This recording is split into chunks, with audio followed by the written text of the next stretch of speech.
En el nombre del Padre, del Hijo y del Espíritu Santo. Señor, te damos gracias por la vida que nos concedes. Te damos gracias por cada uno de los amaneceres que nos permites vivir. Te damos gracias por todas las oportunidades que con cada instante nos das para acercarnos a ti, para ser mejores personas. Te pedimos, Señor, hoy que toques nuestras mentes, en especial la de Giovanna y la mía, para que a través de nuestras palabras podamos decir verdad y podamos decir también bondad. Te pedimos, Señor, que tú conduzcas esta sesión.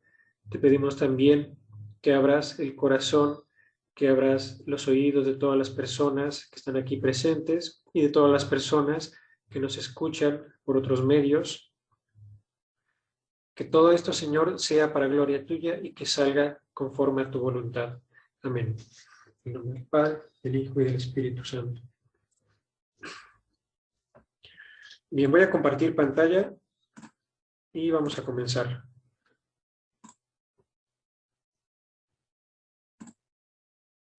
Creo que estoy teniendo un problema. Sí, te quedaste en el principio de la oración. Me quedé en el principio de la oración.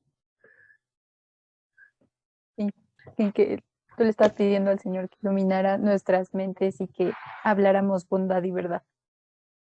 Bueno, voy a continuar un poco. Yo le pido al Señor que no tengamos problemas técnicos, que nos ilumine a Giovanna y a mí para conducir adecuadamente la sesión y que abra el corazón y el entendimiento de todas las personas que nos escuchen. Amén.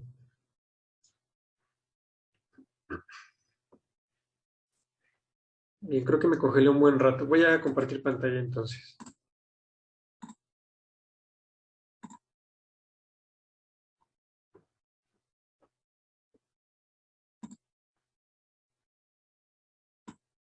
Pues nuevamente, bienvenidos a esta sesión.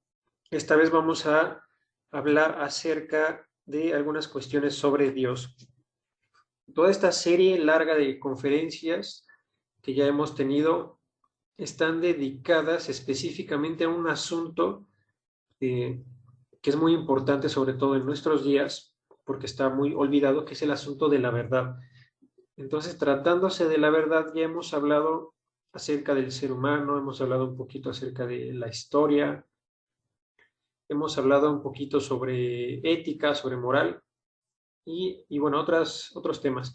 En esta ocasión vamos a hablar acerca de Dios, porque como veremos hoy, no solo se trata, cuando alguien dice Dios, cuando alguien piensa en Dios, no solo se trata de dirigir algún pensamiento a ese extraño ser, sino que para que nuestro pensamiento, nuestras intenciones, nuestras creencias o lo que sea, se pueda dirigir a Dios, es decir, que coincida realmente con lo que es Dios, tenemos que entender quién es Dios.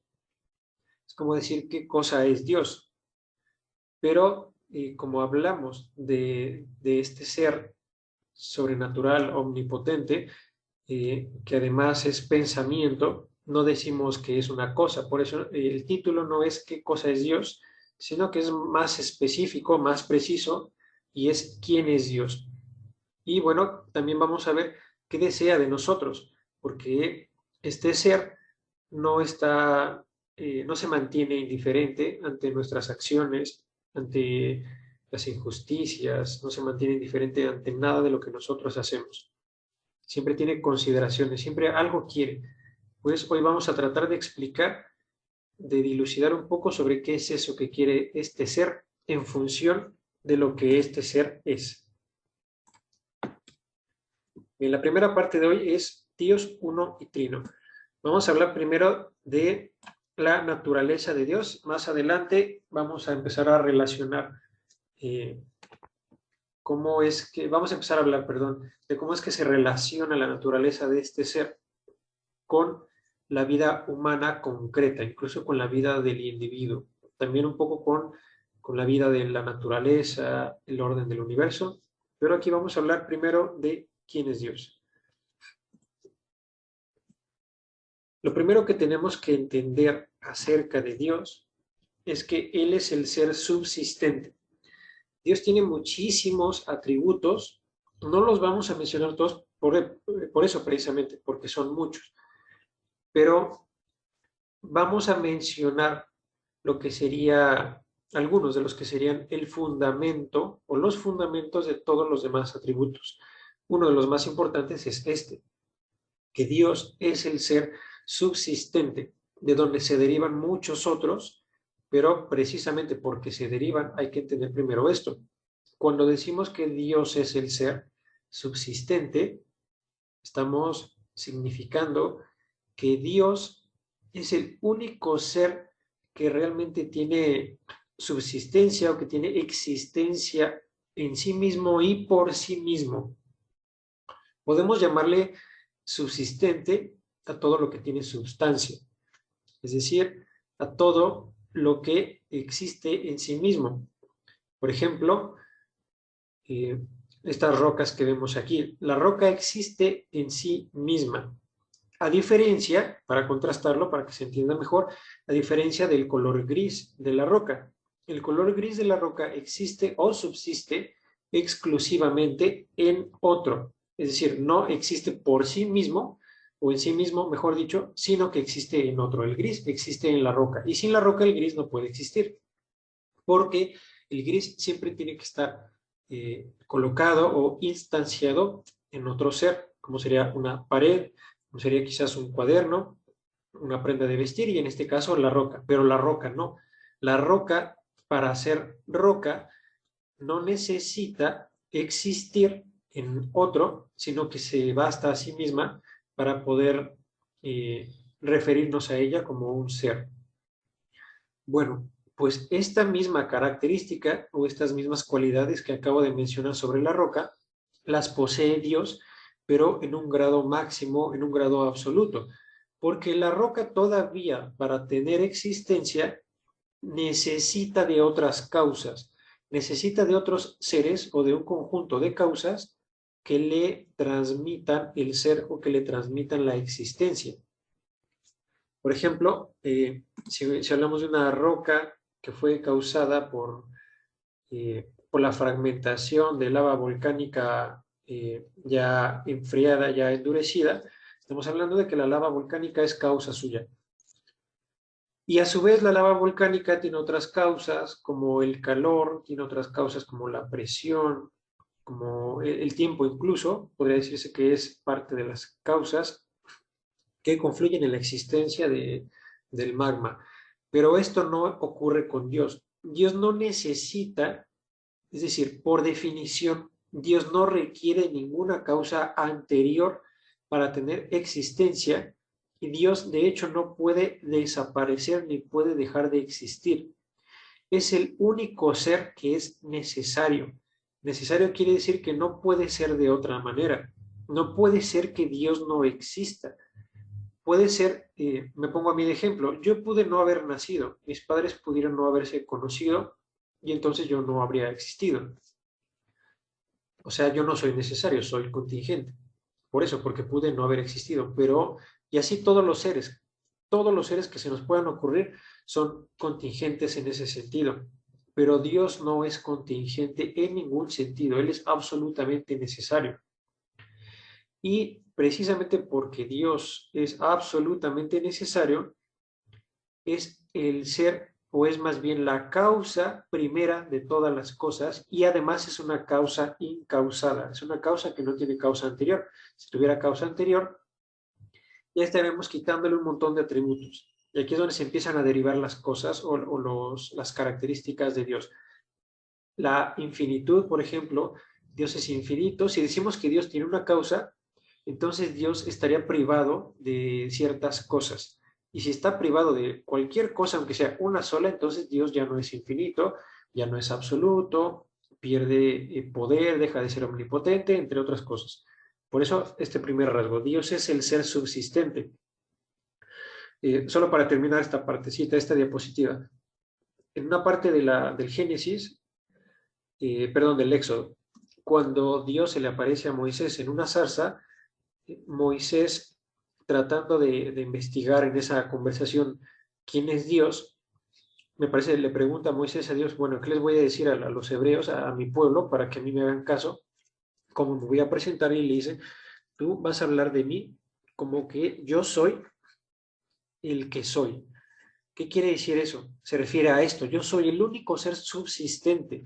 Yo soy el ser al que le compete o al que le atañe el ser por antonomasia, en grado máximo, porque yo soy el único ser necesario. Todo eso es lo que quiere decir Dios cuando a Moisés le dice, yo soy el que soy.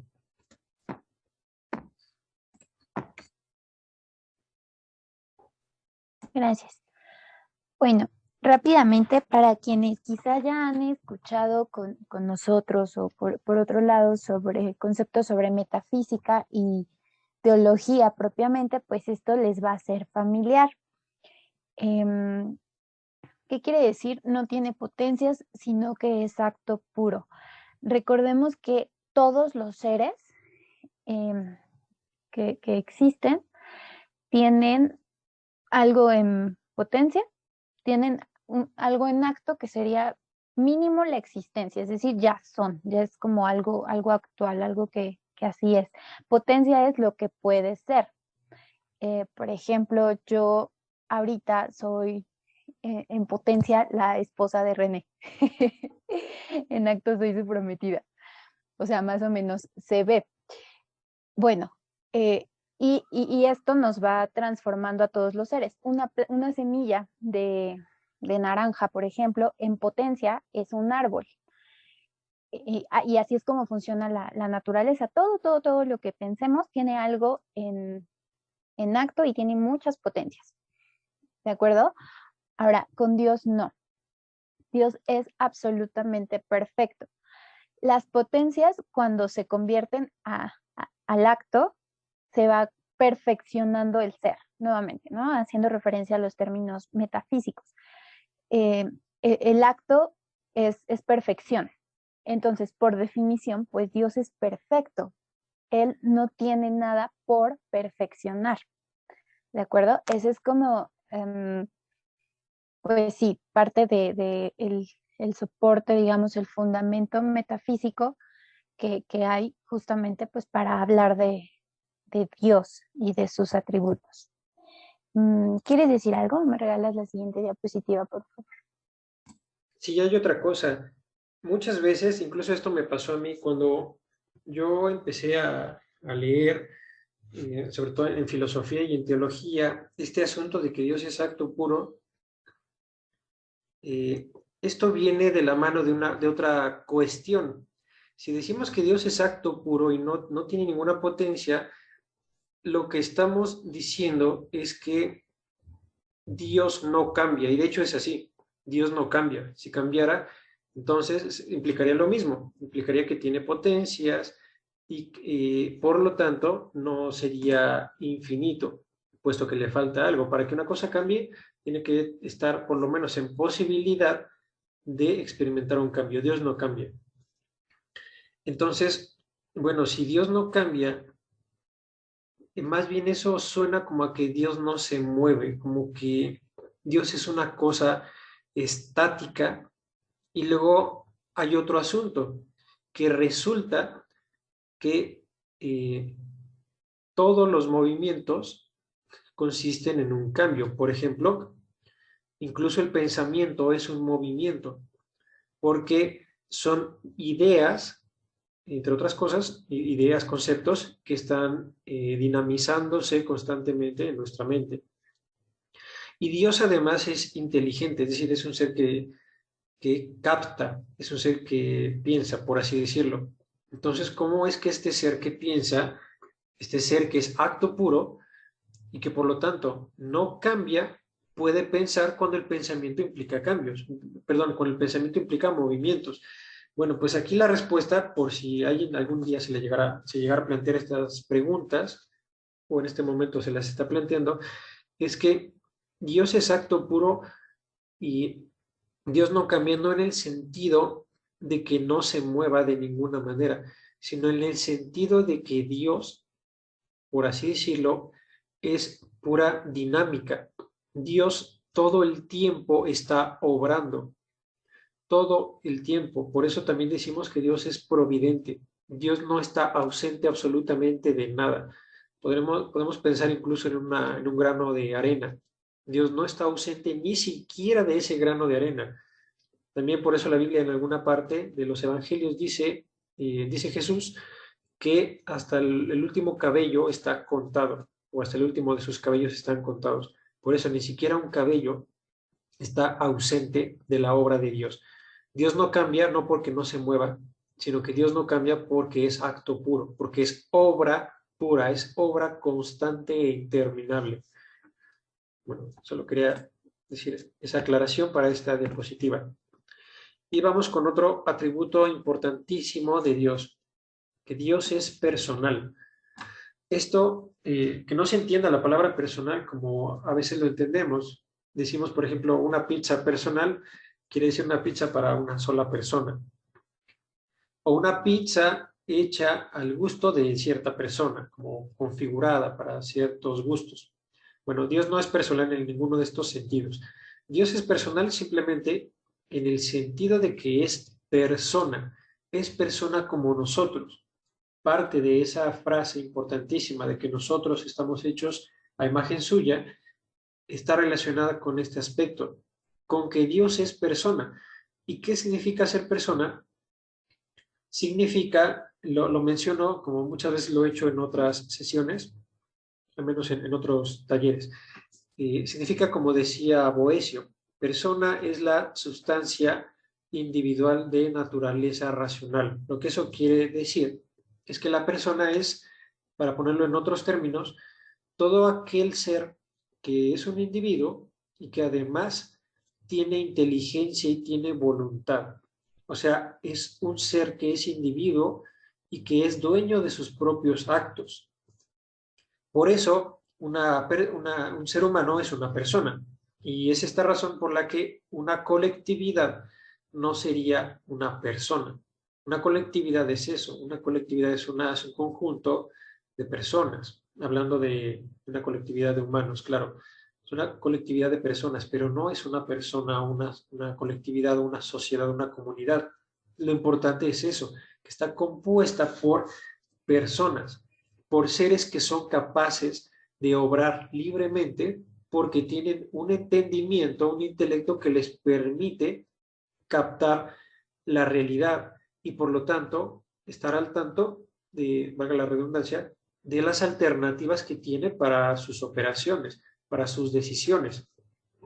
Dios es personal por eso, porque Dios piensa, o sea, Dios tiene intelecto y Dios toma decisiones libremente gracias a que lo hace voluntariamente, tiene voluntad.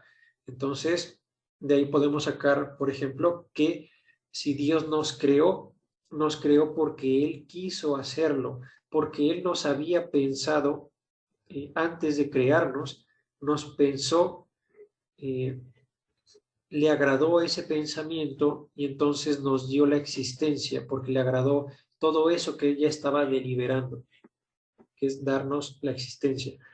A veces, esto lo pongo para contrastarlo con algunas ideas también de mucho éxito en nuestros tiempos, como esa idea de que hay que pedirle favores al universo o hay que pedirle favores a la madre naturaleza. Cuando pensamos en el universo, en la madre naturaleza, normalmente estamos pensando en Dios como la suma de todas las cosas, lo cual no sería un ser personal, sino más bien una fuerza o un conjunto de fuerzas que dirigen el cosmos.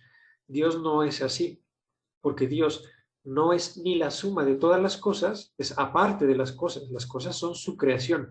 Y Dios tampoco es algo que no piensa, sino que Dios, como lo he mencionado, obra libremente porque primero piensa, primero eh, tiene entendimiento, comprensión de las cosas y luego decide, actúa.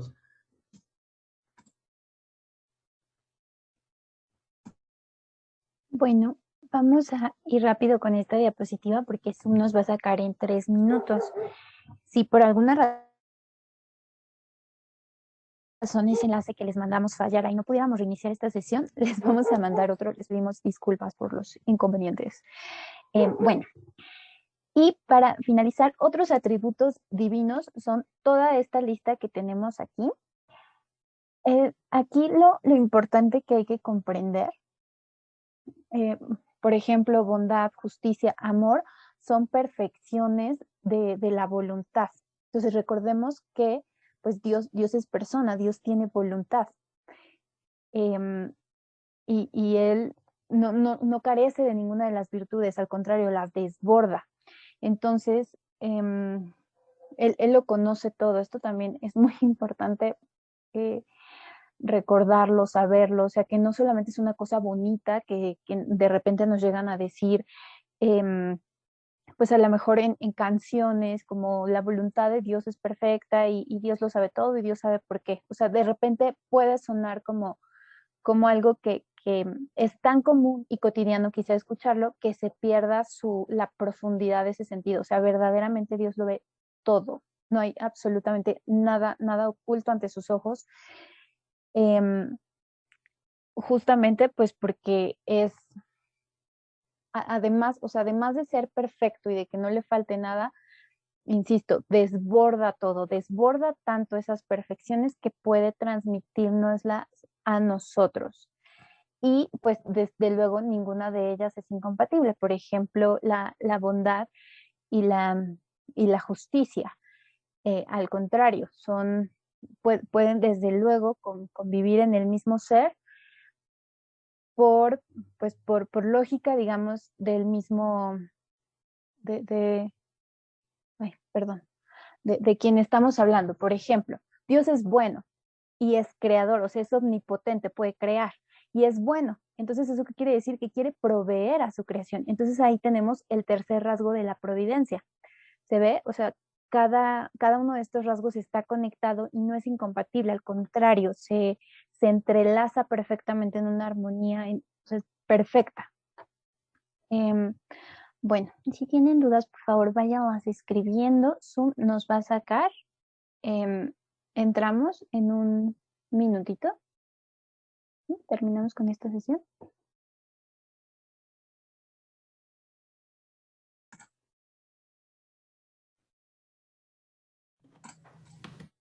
Y continuemos con la sesión. Bien, bueno, aquí nos quedamos, Giovanna. No sé si ya habías terminado o quieres agregar algo. Sí, ya había terminado, gracias. Bien, vamos con la siguiente.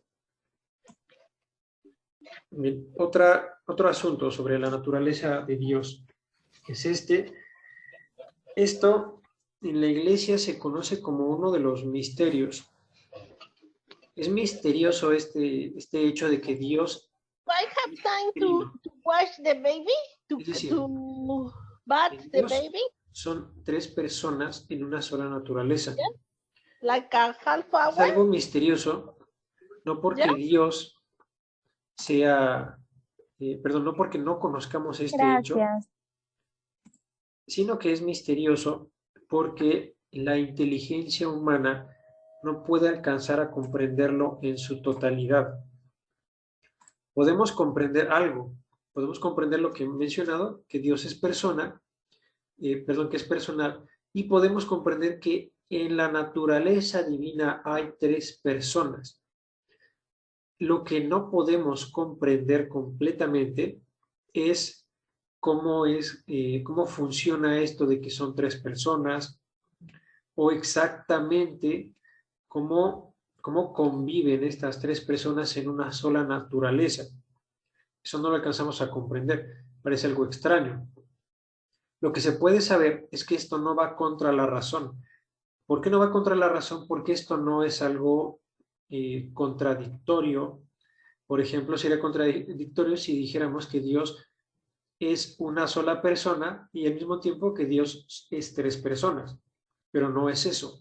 Cuando se dice que Dios es uno y trino, lo que se está indicando es que es una sola naturaleza divina, pero que en esta sola naturaleza divina coexisten tres personas, que son la persona del Padre, la persona del Hijo y la persona del Espíritu Santo. Hay que entender para esto también la palabra relación, que es muy importante tratándose de esta parte de la naturaleza, es decir, la Trinidad. Porque cuando hablamos de la relación, entendemos que esa es la forma en la que estas tres personas coexisten. Es decir, están vinculadas, están enlazadas por una relación. No están vinculadas por una causalidad. Al introducir la causa, por ejemplo, si, perdón, si dijéramos que Jesús, o que Cristo más bien, o la persona del Hijo, es un accidente del Padre, o que el Espíritu Santo es un accidente de la substancia del Padre y la substancia del Hijo, estaríamos cayendo en un error, porque su manera de coexistir no es la de una sustancia y su accidente, como lo decía hace rato, con la roca. No es la misma forma en la que una roca coexiste con su color, con el color gris, el color café o cualquiera que la roca posea, que es una relación o más bien una coexistencia de sustancia y accidente. Eso no es lo que pasa con Dios. Por eso muchas veces nos cuesta entenderlo, porque lo asociamos como un objeto con sus colores o un objeto con sus figuras o con el momento en el que existe, cualquier accidente en el que podamos pensar, las dimensiones, etc. Y no, tratándose de la Trinidad, estamos hablando de relación. Esa es la palabra clave para poder entender un poco sobre la consistencia de este misterio divino.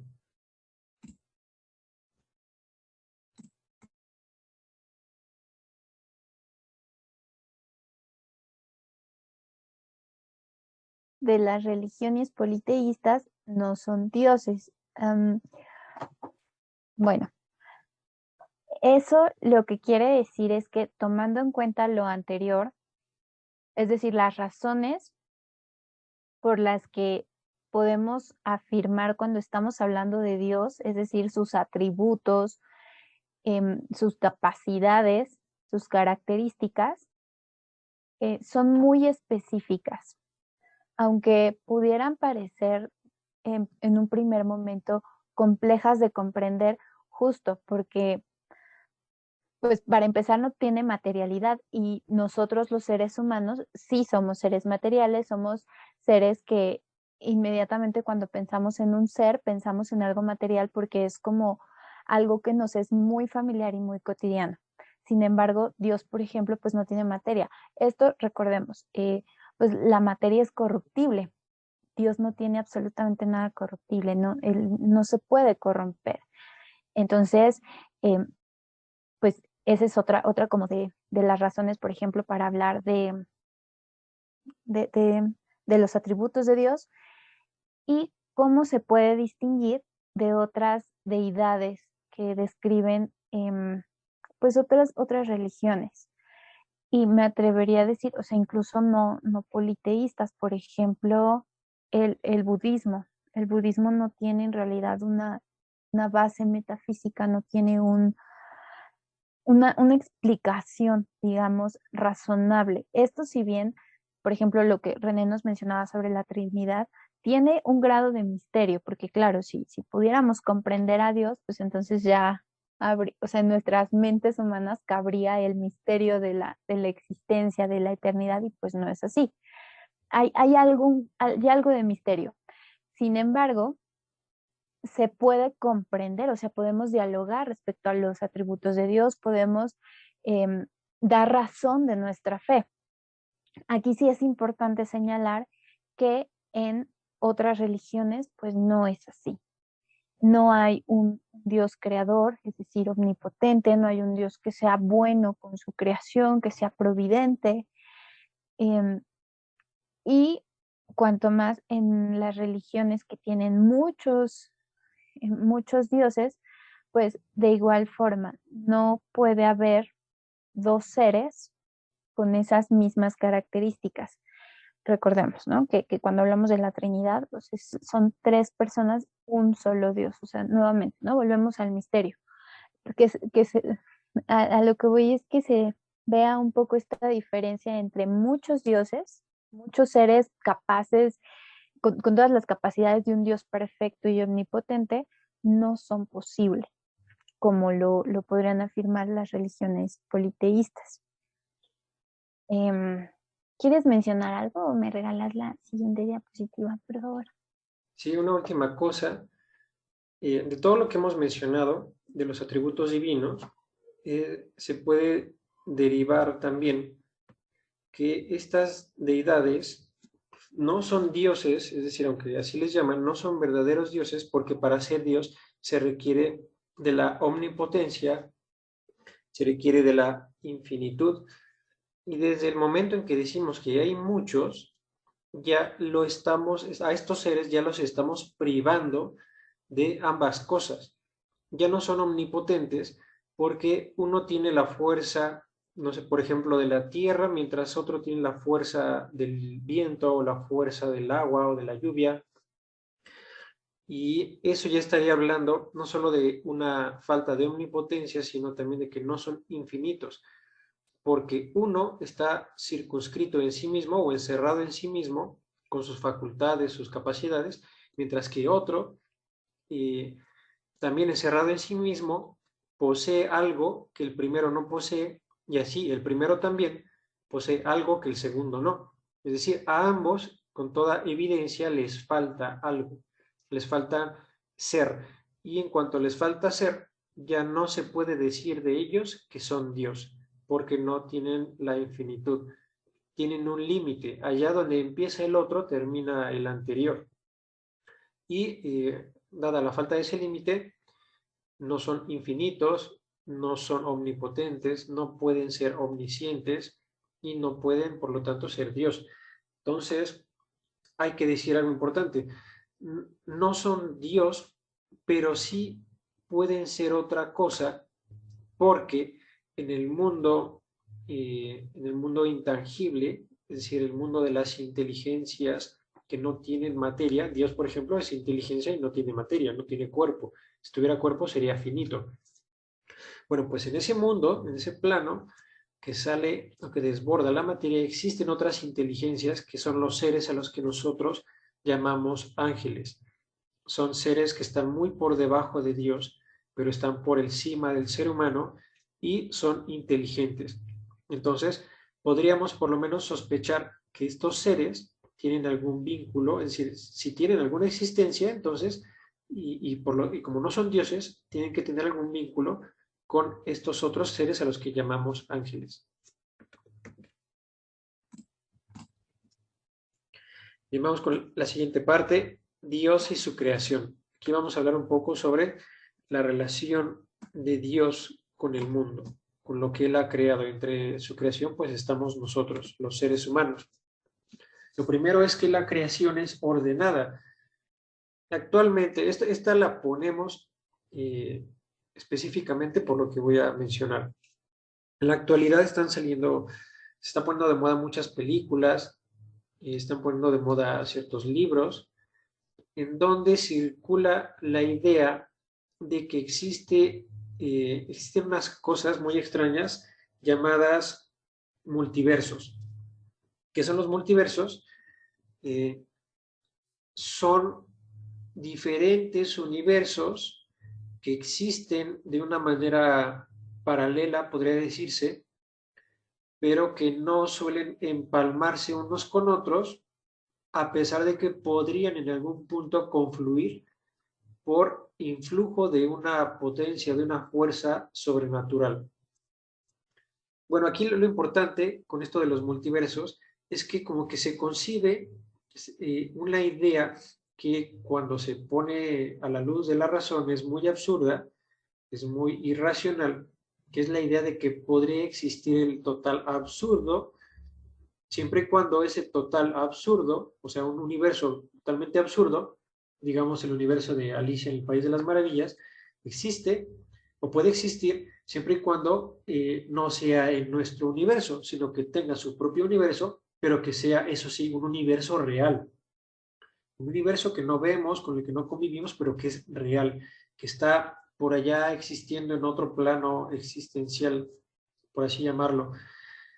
Y bueno, el problema de eso es que la idea que se cuela es precisamente la idea de que el absurdo es parte del orden.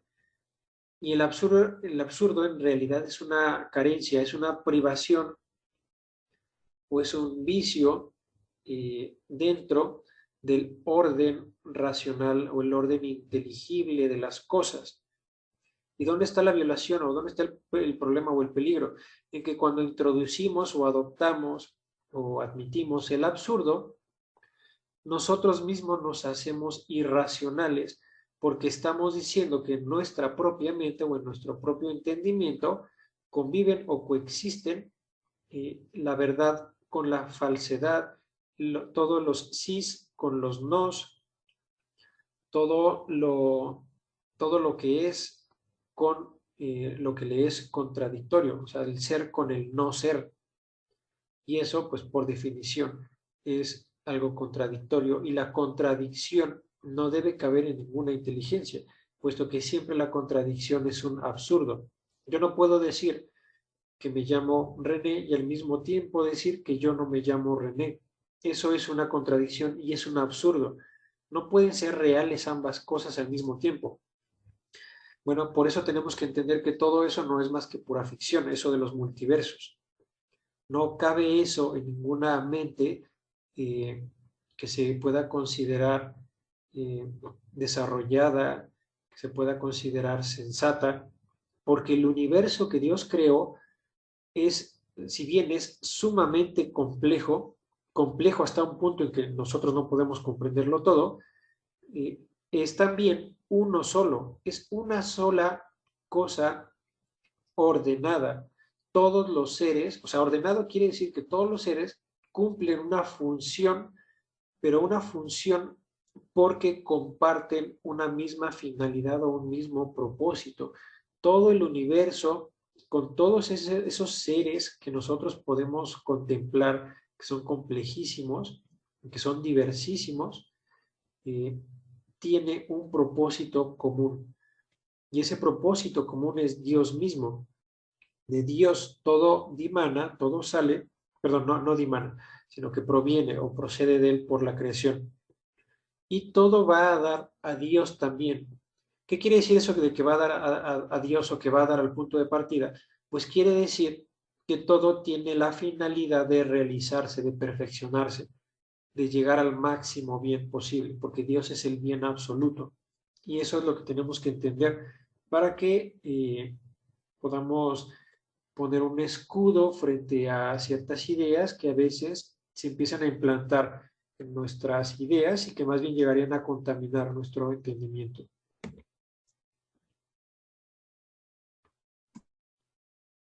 Bueno, y una vez que hablamos de la creación, podemos hacer referencia a esto muy, muy esencial. El ser humano es lo más valioso del universo, es decir, Dios decidió darle el estatus más alto, el grado más alto entre la creación, pues a los seres humanos.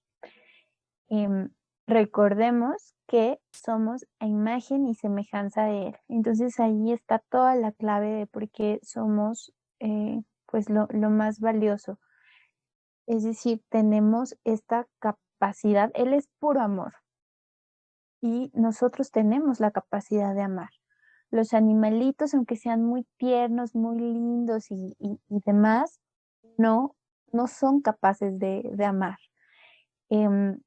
Dios lo conoce todo, Él es la verdad misma. Bueno, pues igual, los seres humanos somos los únicos seres que tenemos esa capacidad de acercarnos a conocer la verdad, a conocer la realidad, de tener una relación con Él, una relación justamente de amor. Es decir, nuevamente, yo puedo amar a los animalitos, puedo amar las plantitas, puedo amar la creación, pero la creación a mí no me va a amar de regreso.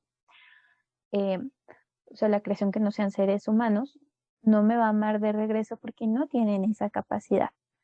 Entonces, Justamente Dios a nosotros nos dio libertad precisamente para poder elegirlo a Él, para buscarlo, para encontrarle, para amarle. Pues eso es algo que no es lo mismo a que hubiera creado, por ejemplo, seres que ya lo amen y no tengan opción quizá de aceptarlo o de rechazarlo, cosa que se nos permite, con, cosa que viene con el, pues sí, con el libre albedrío. Em, la capacidad y la posibilidad pues de amarlo más y elegirlo pues por sobre los placeres, por sobre muchas cosas. Esto pues sí es un tema más profundo teológicamente, pero a grandes rasgos pues sí, se ve porque los seres humanos somos lo más valioso de la creación. ¿Quieres mencionar algo o me regalas la siguiente diapositiva? Vamos con la siguiente. Gracias. Y bueno, Dios, además de que nos puso en nosotros lo más digno de su creación, o sea, lo más importante, nos hizo capaces de conocer la realidad. Esto también tenemos que tenerlo muy en mente. Este hecho va en contra, o más bien la idea de que ciertas partes de la realidad dependen de nuestra opinión, nuestra pura y mera opinión, va en contra de este hecho, el hecho de que Dios nos hizo capaces de conocer la realidad. Pasa mucho también que creemos, por ejemplo, que cómo funciona el aparato reproductor de ciertos animales es algo objetivo, es algo real, porque las ciencias naturales nos dicen o nos dan cuenta sobre cómo funciona. Pero cuando hablamos de otras cosas, por ejemplo, cómo alguien debe vivir, eh, qué cosa es el amor, existirá eso del amor o no existirá, el amor será algo bueno, será algo malo, como estas cosas ya no pueden ser puestas bajo un microscopio o no pueden ser vistas por un telescopio, entonces se cree que tales cosas no tienen realidad solamente porque no tienen una dimensión material, pero no es así. O sea, como Dios nos hizo capaces de conocer la realidad, o más bien lo que esto quiere decir es que el ser humano con el entendimiento que Dios le ha dado y con la capacidad racional que Dios le ha dado, es capaz de conocer incluso la realidad de todas aquellas cosas que no son materiales. Y de hecho, en cuanto que estas cosas no son materiales, poseen un grado muchas veces mayor dentro de la jerarquía del saber. No vale lo mismo, por ejemplo, que un ser humano sepa qué tipo de deberes tiene para con su madre, a que un ser humano sepa, por ejemplo, cómo, no sé, cómo fabricar un barquito de papel. El barquito de papel es muy tangible, es material, se puede ver, se puede oler, incluso escuchar. Pero este asunto del amor que se le debe a una madre no es algo que podamos ver o podamos oler. Y sin embargo, su grado de realidad y su grado de dignidad es mucho más elevado que el de saber fabricar un barquito de papel. Y tenemos que entender esto porque a veces caemos en el relativismo cuando creemos que esas cosas que son inmateriales solamente son asuntos de nuestra pura opinión y que no existe ningún referente científico para estas cosas. De hecho, sí hay ciencias que son verdaderas ciencias que estudian estas cosas, porque Dios nos dio esa capacidad. Ciencia es esa capacidad que nos dio de poder usar la razón o la reflexión para conocer las causas y la realidad de las cosas. Y esto se puede aplicar a cualquier objeto. Por eso, de los objetos de la realidad sí podemos decir si son o no son, o podemos decir cómo son. Gracias. Bueno, otra cosa que hay que que señalar es, Él quiere que seamos plenos y felices. Esto pudiera parecer un poco obvio porque justo pues estamos hablando de Dios y Él es absoluta bondad, pero precisamente pues en nuestra vida cotidiana, o sea, nuevamente, ¿no? Cuando nosotros como seres humanos pues pensamos en lo más inmediato, en lo que estamos habituados a vivir y de repente vemos, por ejemplo, mucho sufrimiento incluso en nuestra propia vida, o sea, también nos vemos a nosotros mismos y vemos que las cosas probablemente con nuestras mejores intenciones y haciendo lo mejor que podamos no salen bien y entonces comenzamos a pensar, quizá en lo inconsciente, que a lo mejor Dios no pensó en nosotros para ser felices, a lo mejor Él nos quiere mártires en vida, un martirio muy extraño, sufriendo. em, Comenzamos a pensar cosas de ese tipo. Entonces, es importante señalar esto porque justo recordemos que Él es perfecto y tiene una voluntad perfecta. Por lo tanto, Él siempre va a querer nuestro bien. Pero también recordemos que Él lo ve todo. Entonces, probablemente lo que nosotros en ese momento creemos que es nuestro bien, no lo sea. Justamente Él tiene la capacidad, la posibilidad de ver lo que sí va a ser el bien y por eso muchas veces cuando Él está actuando, pues nos aparta de ese objeto que pensamos era nuestro bien. La clave aquí, por ejemplo, es a imitación de Jesús, a semejanza de Jesucristo, decirle siempre, siempre, yo quiero esto, pero que no se haga mi voluntad, sino la tuya. Cuando nosotros hacemos eso, entonces ahí, pues justamente damos ese salto de fe para caer en sus brazos de misericordia, reconociendo, tú eres Dios, tú sabes lo que es mejor para mí, aunque me duela con todo el alma quizá en este momento no poder tener eso que es objeto pues de mi deseo, pero tú lo sabes, con esa confianza de saber que pues Él nos quiere felices. Ahora, eso por un lado, pero por el otro, em, digamos, en filosofía, concretamente en antropología filosófica, la felicidad se, se puede nombrar como la bienaventuranza y también como la perfección. En teología sería como la santidad, quien ama más, quien busca la verdad, quien ama la verdad y quien ama el bien. Eso es una persona feliz, alguien que está perfeccionando las facultades que le hacen a imagen de Dios, es decir, la inteligencia en la verdad, la voluntad en el bien y la sensibilidad en la belleza. Esas pues son perfecciones que se le van añadiendo a la persona. Así que, pues, digamos, el camino a la felicidad justamente es ese, la santidad en términos teológicos, em, la virtud en términos éticos y en términos metafísicos, pues la perfección, la constante perfección. Em, ¿Quieres mencionar algo o pasamos a la siguiente diapositiva? Sí, solo una última cosa para esta diapositiva, que muchas veces, o sea, esta idea de que Dios quiere que seamos plenos y felices, también va, porque muchas veces creemos que Dios es enojón, que Dios de repente nos quiere hacer mal, si le caemos, si no le agrada lo que hacemos, por ejemplo, eh, nos va a venir a imponer una especie de maldición o muchas maldiciones para nosotros o para nuestras familias.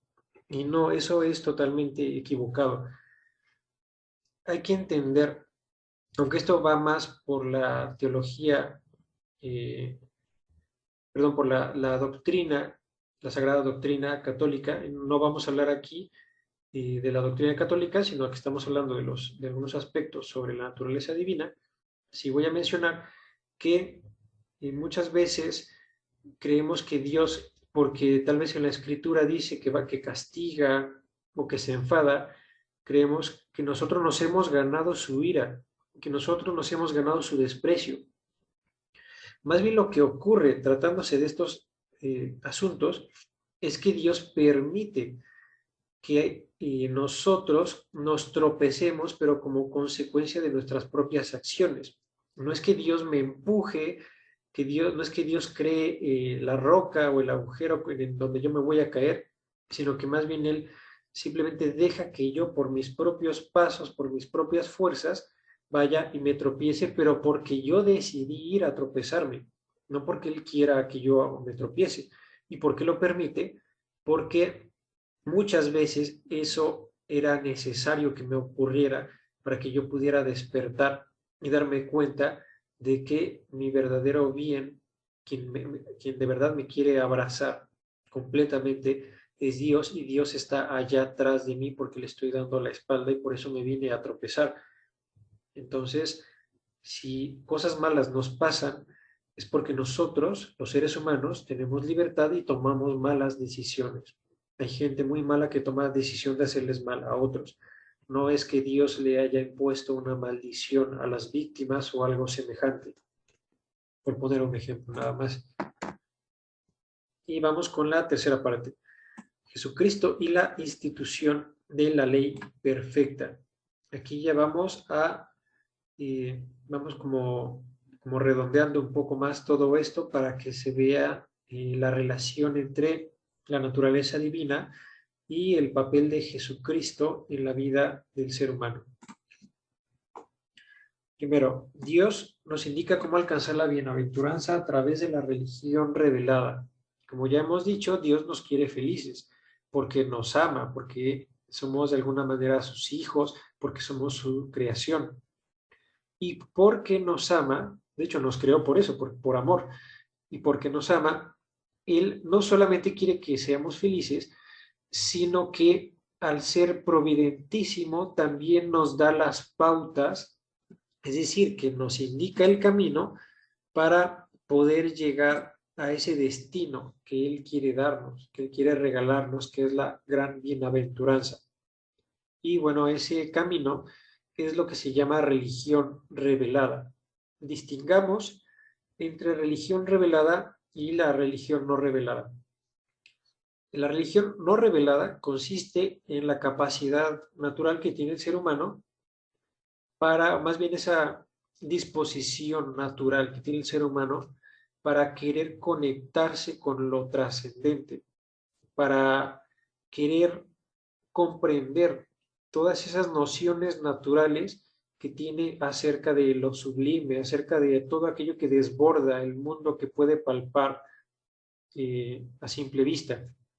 Eso es natural y eso es lo que se llama religión no revelada, un carácter que tiene todo ser humano, que tiene todo individuo. Incluso los que no creen en Dios tienen un ferviente deseo en el corazón de alcanzar una gran dignidad, de lograr, por lo menos emotivamente, algo que normalmente no es alcanzado por puras leyes naturales, algo que no se ve, por ejemplo, en el reino animal, algo que no hacen las plantas. Eso incluso, ese deseo de desbordarse a uno mismo, por lo menos, está también en los que no creen en Dios. Eso es compartido por todos nosotros los seres humanos. Y luego está la religión revelada. La religión revelada ya viene por parte de Dios. No es algo que nace del ser humano, sino que viene de Dios cuando Él nos hace saber de viva voz lo que quiere que nosotros hagamos.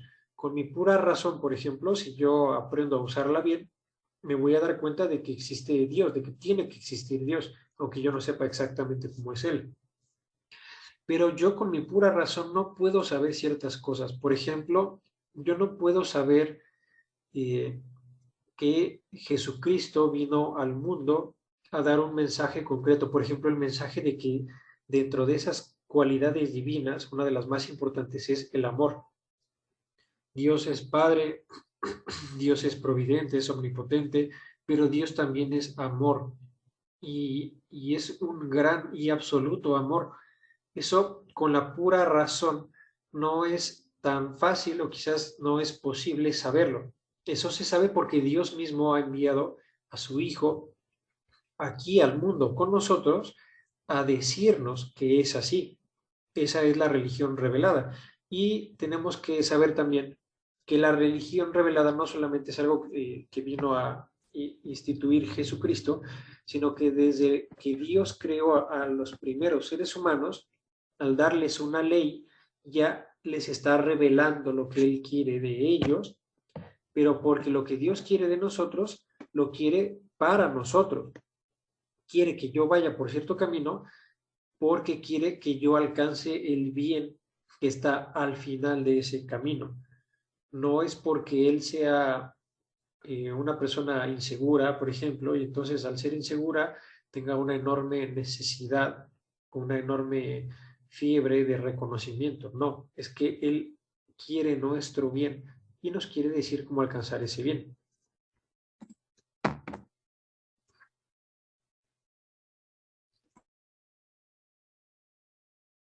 Poner pausa a la grabación, por fin.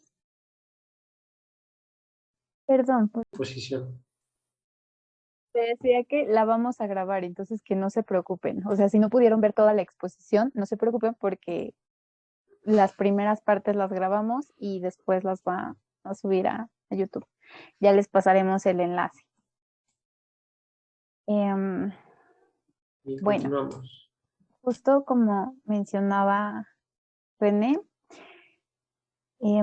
hay un camino ya trazado para alcanzar esa bienaventuranza y esa perfección. ¿Qué significa? Por la revelación, Dios nos enseña a vivir y a servir. Recordemos que pues nuestra fe está precisamente en que Dios es trino, en que el Hijo se hizo perfecto hombre y es perfecto Dios.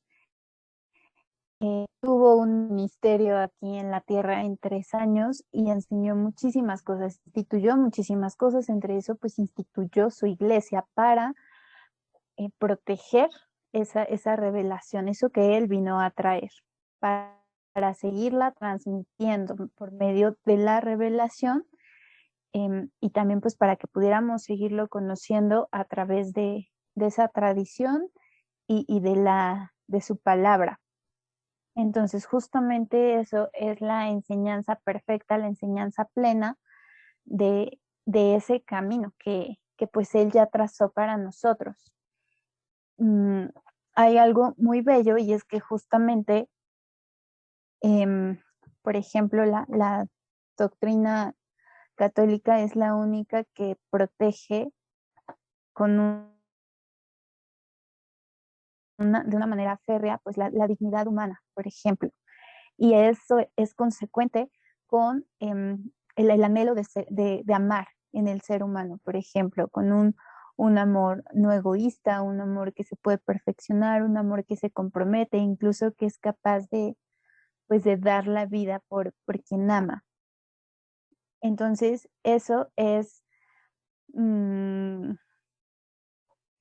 digamos, hay una continuidad con quien a lo mejor quizá no se acerca, por cualquier razón, quizá no se ha acercado a Dios, pero busca precisamente esta plenitud en su vida, busca precisamente tiene este anhelo profundo de verdad, de amor, amor a la ciencia, amor a los demás,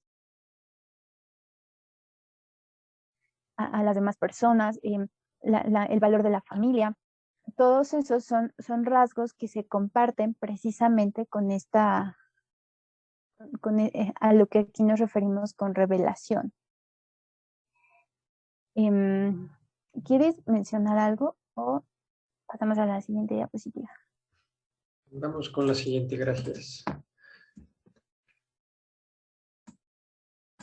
Bien, aquí otro dato muy importante. Las religiones instituidas por el hombre obviamente no pueden valer lo mismo que la religión instituida por Dios. Esto que decíamos sobre la religión revelada es algo en lo que Dios se ha hecho presente desde el momento en que nos creó. Y si se ha hecho presente, no ha faltado nunca. O sea, no es como que vino, nos dio algunas pequeñas guías y ya se fue, se ausentó. No, Dios se ha revelado por mucho tiempo, primero, por ejemplo, a Adán y Eva, después a los patriarcas, luego al pueblo de Israel, luego a través de Jesucristo, y no se ha hecho ausente jamás ni un solo día. En cambio, las religiones que son, bueno, cuando decimos esto, que Dios vino a revelarlo, quiere decir eso, que Dios lo ha instituido. Jesucristo, de hecho, vino a instituir una religión perfecta.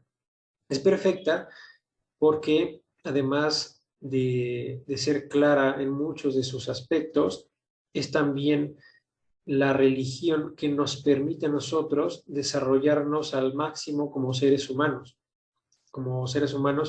perfectos, podríamos decir, en cierto modo. Y es algo que otras religiones no hacen. Ahora, si hay religiones que no ha instituido Dios, sino que las instituyó el ser humano, porque teniendo ya ese carácter naturalmente religioso, quiso adaptar sus prácticas, su vida social, su vida política, a a aquello que tenía en mente cuando pensaba en el ser sobrenatural o en los seres sobrenaturales, no puede haber una equivalencia, porque no vale lo mismo lo que nace en mi imaginación que lo que viene a ser dicho por Dios mismo. Y entonces, aquí también se puede vislumbrar que las religiones prehispánicas, por ejemplo, solo por poner un ejemplo, porque en la actualidad hay muchos otros ejemplos, no pueden estar a la par de todas las leyes, de todas las indicaciones que Dios nos da a través de esa religión que Él mismo vino al mundo a darnos. Entonces, esto nos permite también entender que no es correcto decir que todas las religiones están bien. En muchas religiones seguramente vamos a encontrar aspectos buenos y vamos a encontrar aspectos verdaderos, porque muchas religiones son una genuina búsqueda de mejoramiento espiritual del individuo.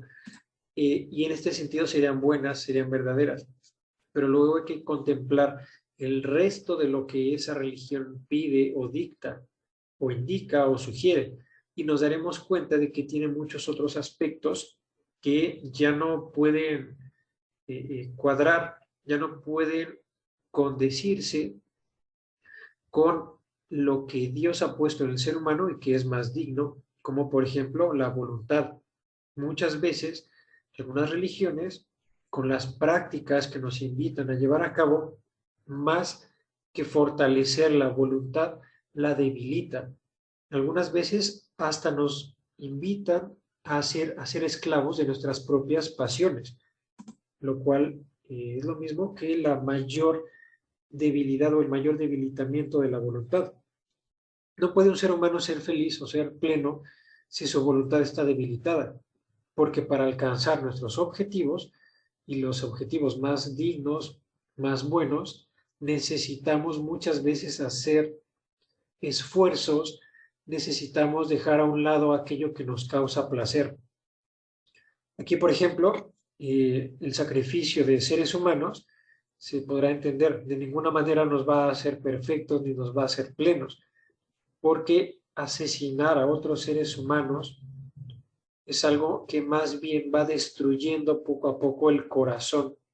Es decir, vamos haciéndonos menos humanos en la medida en la que vamos cometiendo actos más atroces. O nos vamos habituando a ellos. Gracias.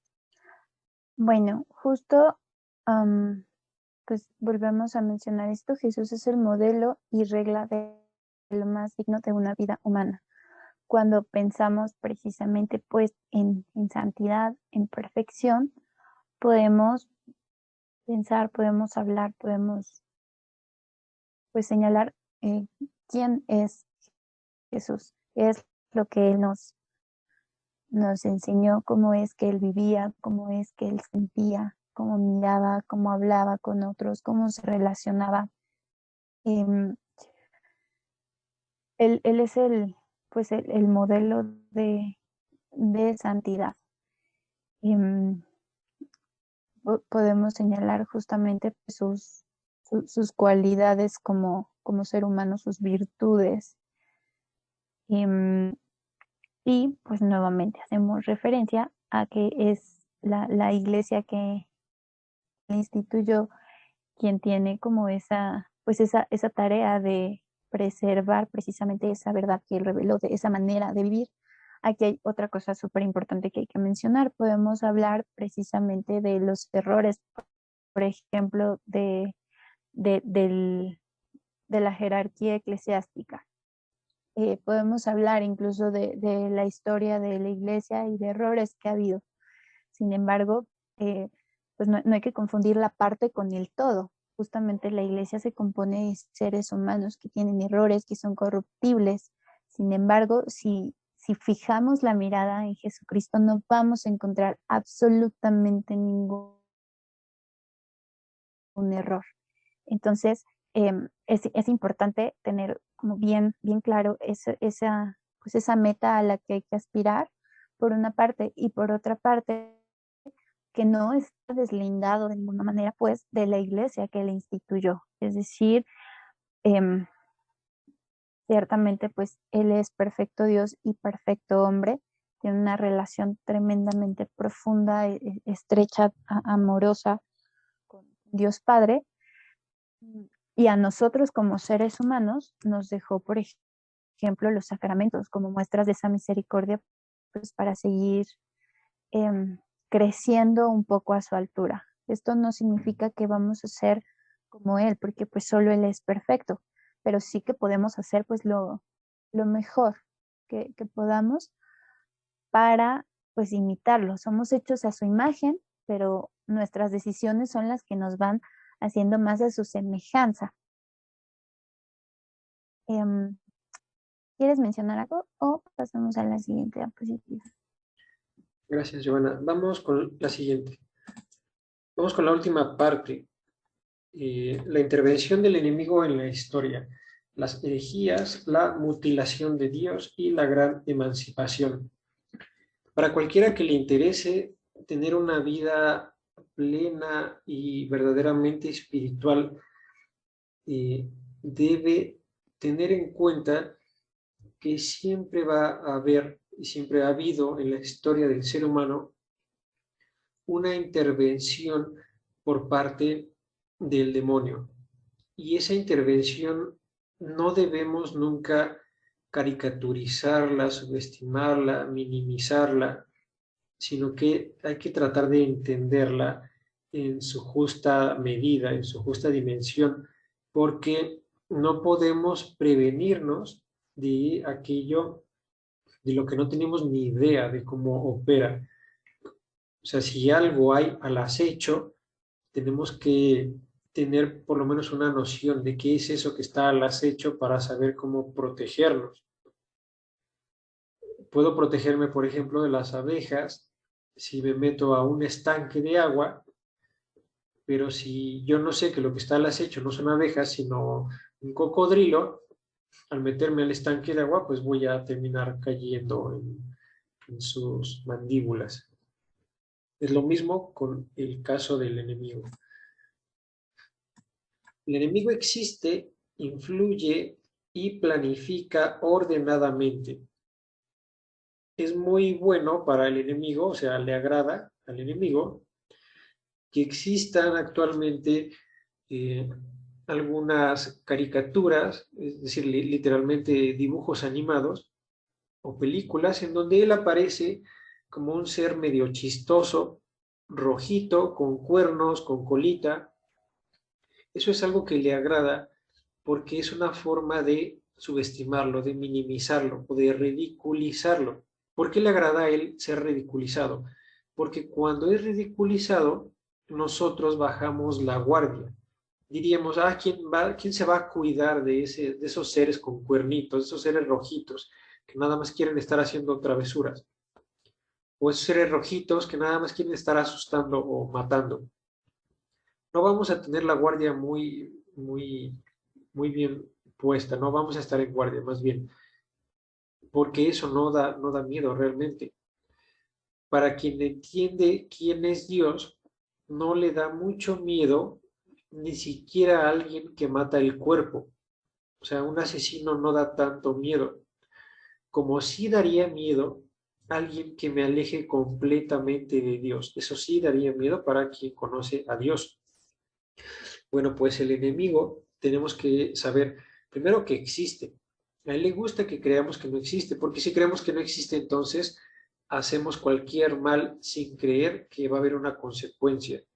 O si pensamos que no tiene influencia en la historia, por ejemplo, de nuestra sociedad, entonces también bajamos la guardia. Y no, muchas de las ideas más horribles que han permeado en diferentes culturas o sociedades han sido precisamente o han nacido por inspiración demoníaca. Y esas ideas que luego permean en una sociedad se van poco a poco mezclando con las prácticas, se van mezclando hasta con la tecnología. En nuestros días, eso ha pasado. Ya no se usa la ciencia y la tecnología en beneficio del ser humano, sino que ahora es al revés. El ser humano se sacrifica, el ser humano se mancilla en nombre del avance de la ciencia o de los avances tecnológicos. El uso de los celulares es un gran ejemplo de eso. El ser humano ahora está cayendo o está decayendo en dignidad. Es decir, ya no busca la virtud, ya no busca el desarrollo, porque ahora muchos de nuestros hermanos se la viven detrás de una pantalla, de un teléfono, buscan aprobación a través de las redes sociales, por ejemplo, a través de los likes que no sirven para nada realmente, o sea, no le dan nada bueno a un ser humano. Y entonces esa tecnología ya no se está utilizando en beneficio del ser humano o en pro de su desarrollo. Está pasando lo contrario. El ser humano está aplastándose o está siendo aplastado por los avances, incluso en nombre de los avances de la tecnología. Y además el enemigo planifica ordenadamente.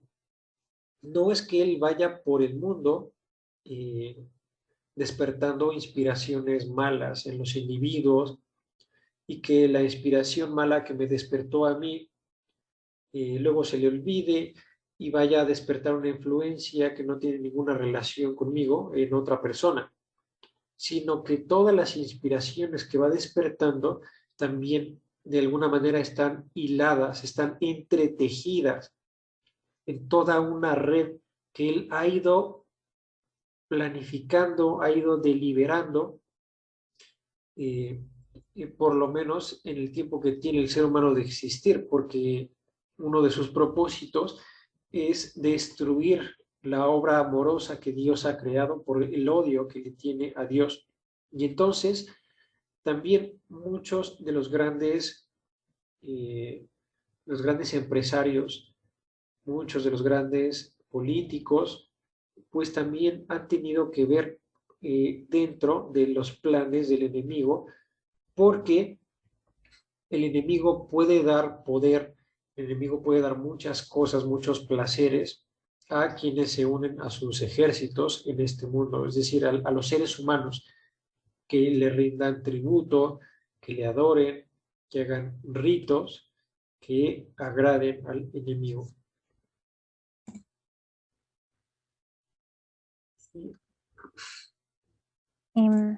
Bien, cuando hablamos de el enemigo y una de sus características es justamente pues que odia a la iglesia y podemos ver en la historia que la ha dividido a través de lo que llamamos cismas, que serían como ramificaciones que surgieron o toman una parte de la doctrina de la iglesia y la distorsionan. Esto es, es muy triste, ya verán por qué. Ustedes recordarán en el Evangelio de San Juan, cuando Jesucristo hace la oración en el huerto de Getsemaní, el Jueves Santo. Y en esa oración menciona muy fervientemente, le pide al Padre que todos en Él seamos uno. Así como la Santísima Trinidad es una unidad que desborda amor, con lazos de amor, pues Dios ama la unidad. Entonces Jesucristo justamente pues le pedía algo muy bueno, muy, muy bello para nosotros. Entonces, pues sabemos que si entre personas que estamos conviviendo, a veces la discordia es muy fácil que divida, las malas intenciones, el egoísmo, lo opuesto a la virtud, pues cuanto más cuando es al nivel de atacar a la iglesia, por ejemplo, de dividirla, de causar confusiones. Hay dos cosas principalmente que podemos resaltar contra las que atenta, que sería uno, pues la obediencia, es decir, esta sucesión, por ejemplo, esta sucesión apostólica, donde uno de los rasgos con el que Dios instituye su iglesia. Él dice cómo es que hay que relacionarse con él, eso significa religión. Y entonces de repente, por ejemplo, viene Lutero y desconoce la autoridad de la sucesión apostólica, es decir, como no, Dios, no me agrada lo que tú creaste, como tú lo creaste, yo lo voy a corregir y lo voy a hacer mejor. Lo estoy simplificando, pero básicamente eso es lo que hizo. Entonces atenta contra la obediencia y pues claramente contra la caridad, justamente por lo que les mencionaba al principio. Dios ama la unidad. Incluso hay un salmo que menciona también qué bella es la mesa donde conviven todos los hermanos en fraternidad, en armonía, y cómo se refiere a la discordia, a la división. Es algo sumamente, pues, dañino, es opuesto, así de sencillo, es opuesto a la caridad. Si no quieres agregar otra cosa, regala la siguiente diapositiva, por favor. Vamos con la siguiente. Pues el enemigo también enceguece, o sea, no solamente le gusta la discordia, sino que le gusta que las personas, incluso las personas religiosas, no estén capacitadas o facultadas para discernir quién es Dios o cómo es que Dios quiere el bien de nosotros. Enseguece a las sociedades por vía de las herejías. Una herejía es una distorsión, una torsión de la doctrina sagrada. La doctrina sagrada es la religión instituida por Dios, con todas las enseñanzas que se desprenden de esa religión dada por Dios. Y, por tanto, cuando hablamos de una herejía, no hablamos de una blasfemia. Por ejemplo, cuando alguien ofende de palabra a Dios o dice cosas horribles sobre la religión, eso no es una herejía. Una herejía es tomar la doctrina sagrada, es decir, las enseñanzas del Evangelio, y distorsionarlas para que parezca que el Evangelio quiere decir una cosa muy distinta a la que en realidad está diciendo. Este es el caso, como nos ha mencionado Giovanna, de Lutero. Es una forma muy eficiente en la que el enemigo ha logrado dividir a la iglesia. Lutero lo que vino a hacer, entre otras cosas, algo de lo más importante, porque hizo muchas en la iglesia, es separar a muchos de los fieles de la iglesia diciéndoles o introduciéndoles la idea de que no tenía por qué existir ninguna autoridad además de la misma escritura. Esto, cuando uno va masticándolo, va razonándolo poco a poco, se da cuenta de que es un absurdo y no debe caber un absurdo en ninguna persona religiosa, en ninguna persona que busque el desarrollo. Bueno, de hecho, en ningún ser humano debería caber el absurdo, pero menos en quien busca a Dios. Y el absurdo de esta idea de Lutero, la idea de que no debe haber más autoridad que la Biblia, es que la Biblia, si bien es palabra de Dios, es palabra escrita. Y porque es palabra escrita, muchas veces para el lector el significado no va a ser tan claro. Algunas veces es muy clara la Biblia, pero otras no es tan clara. Otras veces no es tan fácil descifrar lo que quiere decir, por lo menos no con precisión, no con exactitud. Y entonces, si la Biblia es palabra escrita, aunque sea palabra de Dios, ¿cómo voy a encontrar yo la palabra de Dios dentro de las palabras escritas si yo no tengo idea de cómo interpretarlas? Muchas veces incluso nos pasa con cosas sin mucha importancia, como una receta de cocina. A veces las instrucciones no están tan claras y no sabemos bien cómo interpretarlas. Y entonces, ¿qué es lo que pasa? Pues que el guiso termina saliéndonos mal si no seguimos bien la receta porque no la interpretamos bien. Bueno, pues pasa esto y con mucho mayor peligro, porque hablamos ya del alma, pasa esto también cuando no interpretamos bien la escritura. Entonces, cuando Lutero le quita la autoridad al Papa, le quita la autoridad a toda la ortodoxia previa y establecida, cuando le quita la autoridad incluso a los sacerdotes mismos para poder enseñar la verdadera interpretación de la Biblia, lo que hace es trasladar esa autoridad del Papa. Recordemos que el Papa está autorizado por Dios mismo, puesto que Jesucristo le impuso las manos a Pedro y a través de él le impuso las manos por una cadena seriada de imposición de manos a los demás papas que le fueron sucediendo. Bueno, pues para Lutero eso no tiene ninguna validez.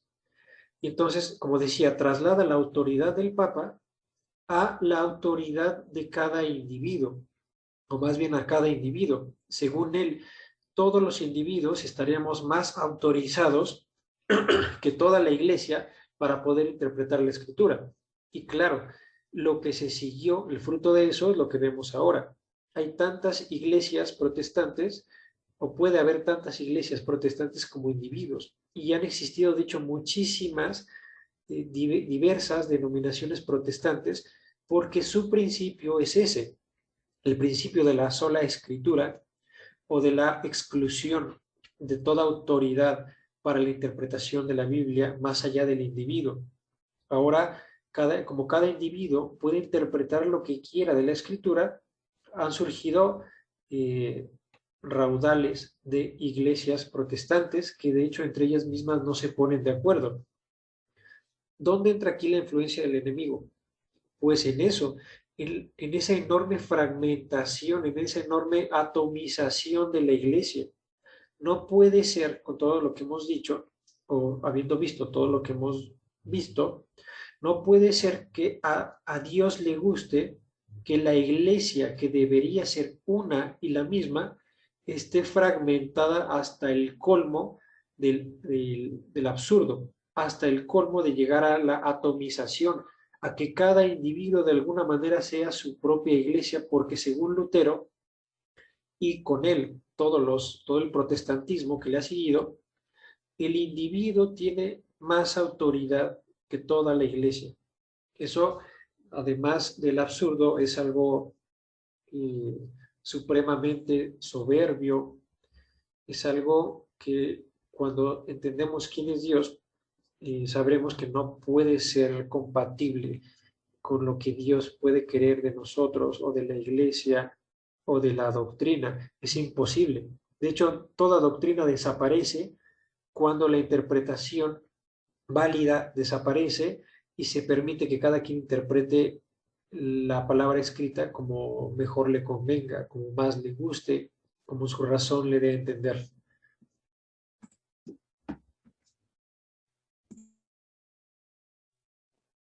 Y bueno, ya casi terminamos para que nos preparen sus preguntas y comentarios. La modernidad consiste en la emancipación del hombre y del olvido de Dios.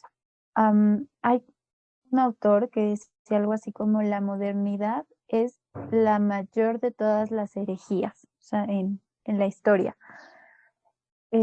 Justamente porque poco a poco se fue colocando al ser humano en el centro y se olvidó de Dios.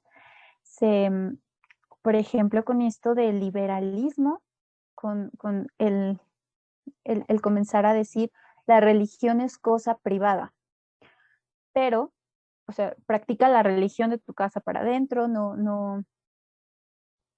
por ejemplo, en Europa hay lugares donde si tú llevas una cruz, pues eso es como motivo para que te llamen la atención constitucionalmente. Con eso, ¿cuál es el problema? O sea, hemos visto que justamente la religión, por definición, pues es una relación con Dios y desborda todas las áreas de la vida de la persona. Es decir, no únicamente se refiere al culto, al rito, por ejemplo, propiamente en la misa, o no se refiere propiamente como a la lectura de la Biblia únicamente, no se limita a eso. Tiene que ver precisamente con la manera en la que la persona vive, con la manera en la que la persona concibe el mundo, cómo se relaciona con otros, esta búsqueda justo de justicia, de verdad, de virtud. Entonces, ¿qué pasa justamente si decimos la religión es cosa privada? Bueno, pues entonces se quiere precisamente quitar del camino a todos esos individuos que van a pelear verdaderamente pues, por la dignidad de la vida humana, que van a pelear por la familia, por esta búsqueda de felicidad, por la búsqueda de la realización como persona, como ser humano, de la plenitud, porque en realidad eso estamos llamados. O sea, cuando somos personas que nos acercamos a la religión, nos damos cuenta que eso es lo que Dios nos pide, que busquemos, que vayamos hacia nuestra plenitud, que nos hagamos semejantes a Él. Entonces, ¿qué pasa cuando queremos quitar la religión y la vemos como un estorbo, como cosas que es de unos cuantos y ahí medio delirantes personas, o que es de gente anticuada, o que es de gente extremista, o que es de gente que se quedó en el pasado, cosas de ese tipo? Bueno, pues nos quitamos de en medio justamente todos estos temas que son sumamente legítimos. Entonces, la consecuencia pues es una serie de injusticias y sobre todo que el ser humano es criatura, necesita entenderse, conocerse y no se puede conocer sin su creador. Entonces, un poco lo que decía René, sale mal la receta, esa búsqueda de felicidad y esa búsqueda de plenitud que tenemos por naturaleza, la modernidad culturalmente se ha encargado precisamente de desviar como la atención de la ruta adecuada a buscar, a definirla por sí mismo. Entonces ya no preguntarse lo que el creador hizo en mí para que a qué me llamó, sino más bien es ahora querer definir lo que yo pienso, lo que yo quiero, lo que yo creo que puede ser lo que me vaya a hacer sentir bien. No hablemos de felicidad, sentir bien. Esa es como la consecuencia de la modernidad y como podemos ver por conferencias anteriores en las que hemos hablado de ideologías y de cosas similares, qué es lo que está pasando. Una confusión en todos los ámbitos. No hay brújula sin Dios. ¿Quieres mencionar algo? No, bueno, una cosita nada más sobre esta palabra de modernidad. La modernidad es el periodo de la historia en el que nosotros vivimos. Y este periodo, o sea, modernidad no es como, no refiere a las cosas que están de moda, no refiere a los siglos más próximos, sino que es todo un periodo histórico que inicia, hay discusión todavía sobre el momento, pero más o menos inicia entre el siglo XV y el siglo XVI. De hecho, al filósofo Descartes se le llama padre de la modernidad por todas las ideas que empezó a introducir. Pero claro, el protestantismo, la reforma protestante también es importantísima para el inicio de la modernidad, porque también empezó a marcar una pauta, que es esta, la de el hombre separándose de Dios y separándose, por lo tanto, de las leyes que Dios le ha puesto para que él mismo pueda ser feliz. ¿Y todo esto a dónde va a dar? Hemos dicho que existe en nosotros, naturalmente, una cierta disposición hacia lo trascendente, hacia lo religioso. Pero ¿qué pasa cuando excluimos en su totalidad a la religión revelada? Pues lo que pasa es que nosotros nos damos nuestra propia religión y es lo que ya ha ocurrido en nuestra época en el caso de la nueva era. La nueva era, que es un conjunto de ideas de corte religioso que consiste en tomar cualquier aspecto de cualquier religión que al individuo le sea agradable y luego mezclarlo.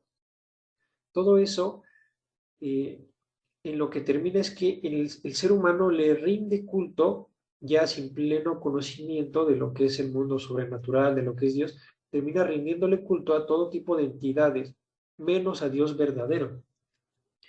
A veces le rinde culto incluso a demonios sin saberlo, porque el enemigo es tan astuto, como he dicho, no hay que subestimarlo, es tan astuto que empieza a colarse sutilmente en la vida de las personas, empieza a alejarlas sutilmente de Dios.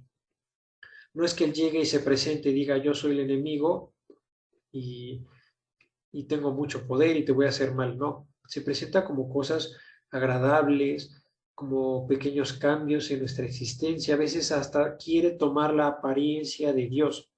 Por eso en las religiones politeístas creían que le estaban rindiendo culto a dioses, porque en la realidad los demonios sí pueden hacer ciertas cosas en el mundo natural que pueden sorprender a los individuos. Y por eso muchos individuos han caído en la trampa de creer, sobre todo culturas ancestrales, de creer que esas entidades eran dioses por el gran poder que tenían, pero pues no son dioses.